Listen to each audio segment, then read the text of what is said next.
नमस्कार दोस्तों, मैं राजकुमार सरोज एक बार फिर आप सभी के हमारे YouTube मंच पर स्वागत है।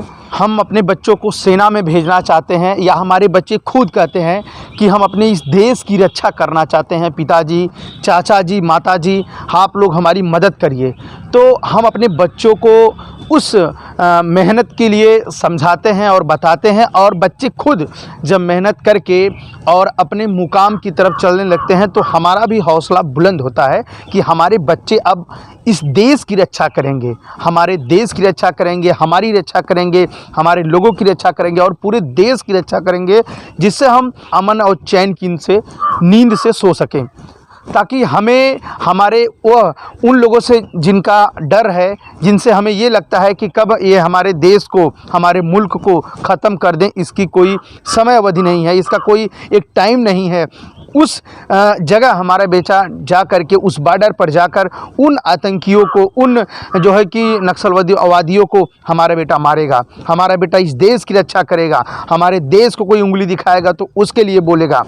तो हमारे जब हौसले बुलंद हो जाते हैं और बुलंद होते होते जिस दिन हमारा बच्चा ये बता देता है कि आज मेरा सिलेक्शन हो गया है, आज मैं इस काबिल बन गया हूँ, आज मुझे सरकार ने मुहर मार दिया है, आज मुझे सेना के अधिकारियों ने मुहर मार दिया है कि आप इस काबिल हो चुके हैं और आपको इस देश की रक्षा के लिए रखा जाएगा। तो जब हम ये जानते हैं तो हमें और हमारे पूरे आसपास के लोगों को बहुत खुशियाँ होती हैं कि चलिए हमारे देश की रक्षा करने के लिए हमारे पास का, हमारे गांव का बबुआ जाएगा और हमारी देश की रक्षा करेगा, हमारी रक्षा करेगा। तो जब वह जाने लगता है तो लोग उसे रो करके विदा करते हैं, कोई खुशी होकर विदा करता है कि ये हमारी रक्षा करने के लिए जा रहा है, रोने की ज़रूरत नहीं है। लेकिन उसी सेना में रहकर जब हमारा देश का बेटा जब शहीद हो जाता है तो पहले तो बेटे की आस लगाकर हम 2 मिनट रोते हैं, 4 मिनट रोते हैं। लेकिन जब ये कोई कह दे कि अरे आपका बेटा शहीद हुआ है, आपका बेटा जो है कि मृत्यु, एक नॉर्मल मृत्यु नहीं पाया है, आपका बेटा इस देश के लिए जो है मर मिटा है, वह शहीद हुआ है, ऐसे लोगों को शहीद शब्दों से नवाजा जाता है। आपका भले से बेटा है लेकिन इस पूरे देश का बेटा है, ये हम सभी का बेटा है। गौरवान्वित करने की बात है कि हमारा देश का बेटा शहीद हुआ है। तो वहाँ तो हमारे आंसू ज़रूर रुक जाते हैं। लेकिन जब हमारे साथ कुछ होने लगता है और कुछ वही लोग अधिकारी जब हमारी मदद नहीं करते हैं तो ऐसा लगता है कि हमारा देश का बबुआ जो शहीद हुआ वो शायद गलत जगह शहीद हो गया, या हमारा बबुआ जो शहीद हुआ वो शायद ऐसे जगह ऐसी नौकरी को ज्वाइन कर लिया था जिसमें सरकार भेदभाव करती हो। जी हाँ दोस्तों, एक ऐसी ही कहानी को लेकर इस वक्त हाजिर हुए हैं। हम आपको ऐसी आज कहानी के बारे में सुनाएंगे जो करण सिंह यादव का नाम आप अच्छे से जानते हैं, जो सेना की गाड़ी पे जो आतंकियों ने हमला किया था, जिसमें 5 जवान बीते 21 दिसंबर दिन बृहस्पतिवार को शहीद हुए थे। वे जवानों में, उसी 5 जवानों में करण सिंह यादव भी मौजूद थे, उसी गाड़ी में वो भी जा रहे थे। लेकिन जब उनकी मौत की खबर उनके परिवार को बृहस्पतिवार की देर रात को पहुंचती है तो परिवार वालों के आंखों से आंसू बिखरने लगते हैं, रोने पीटने लगते हैं और अपने बबुआ के लिए वो आस लगाए रहते हैं जो बबुआ कह के जाता है। उनकी पत्नी भी रोने लगती है, उनके बच्चे जो छोटे छोटे बच्चे जो 3 साल और 4 साल और 6 साल के बच्चे हैं और वो भी रोने लगते हैं। एक 1.5 वर्षीय लड़का करण सिंह यादव का है जो अपने पिता को देखने के लिए उधमपुर गया है। हम आपको बता दें कि जब बृहस्पतिवार को यह घटना घटती है तो देर रात पता चलती है। उसी देर रात ही पहले कैंट सेना के अधिकारी आते हैं और उनको समझा बुझाकर लेके जाना चाहते हैं, लेकिन वो नहीं जाते हैं। फिर इसके बाद वह सुबह निकल जाते हैं। फिर उसके दूसरे दिन शुक्रवार तड़के सुबह सेना के 2 अधिकारियों की गाड़ी फिर आती है और ये कहती है कि आपके शव को शिनाख्त करने के लिए यहाँ से चलना होगा। परिवार के लोग नहीं मानते हैं तो फिर भी वो काफ़ी मान हुआ, लगभग 3 घंटे 4 घंटे करते हैं, इसके बाद चले जाते हैं। उसके बाद फिर उसी शनिवार की रात को फिर सुबह तड़के आ जाते हैं।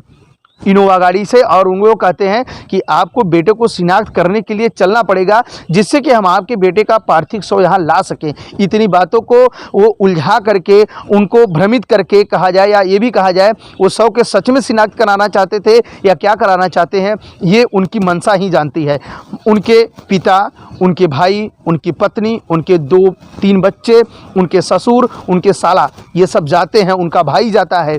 और वहाँ से जाने के बाद आज रविवार सुबह यह सूचना मिलती है कि इनका पार्थिव शव इनके गांव नहीं आएगा। शहीद जवान बेटा अपने गांव में नहीं आ पाएगा। इसको लेकर गांव में ग्रामीणों ने, जो कि वो भागलपुर के ग्रामीण वहां भड़क जाते हैं, नवयुवक भड़क जाते हैं कि हमारे देश का जवान लड़का आज शहीद हो गया और उसे हम लोग देख तक नहीं पा रहे हैं।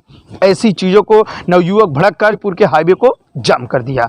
उधर जाम की बात सुनते ही उच्च अधिकारियों के पांव फूलने लगे। पुलिस के आला अधिकारी तुरंत मौके पर पहुंच गए और जो कि किसी तरीके से समझा बुझाकर उनको भेजें।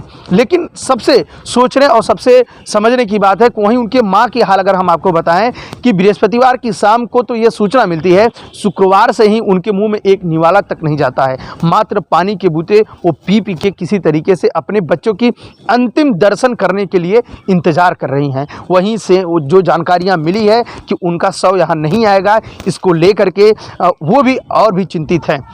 इस घटना के शुक्रवार को जब हम आपको बताएं तो उनके घर पे मंत्री, विधायक, सांसद, क्षेत्रीय नेता, अपने आप के हर एक नेता उस आंसू को पोंछने के लिए आए, उस माँ के हौसले को बुलंद करने के लिए आए, उस पिता के हौसले को बुलंद करने आए, उनकी पत्नी के हौसले बुलंद करने आए, जिनका पति जवान शहीद हो गया है, जिनका पति शहीद हो गया है। करण सिंह यादव की पत्नी को समझाने आए, उनके माता को समझाने आए, लेकिन वो समझाकर एक औपचारिक पूरा करके चले गए।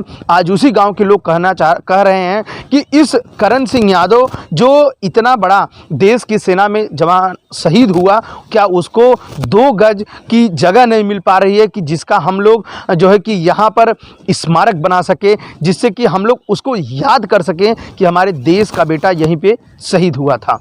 ऐसी घटनाओं को लेकर आप क्या सोचेंगे?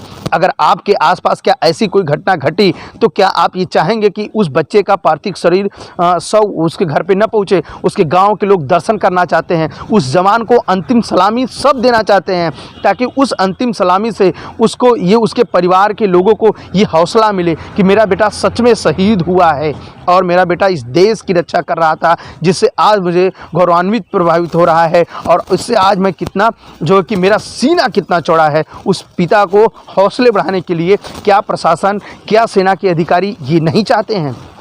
बहरहाल इस घटना को और इस खबर को देखकर आपकी क्या राय है? अपनी राय देने के लिए आप हमें नीचे कमेंट बॉक्स में अपनी राय को दे सकते हैं। बहरहाल यह वीडियो आपको कैसी लगी ये भी बता सकते हैं। चैनल को ज़्यादा से ज़्यादा सब्सक्राइब करें ताकि इसी प्रकार की बेबाक खबरें हम आप सभी के बीच लेकर आते रहें।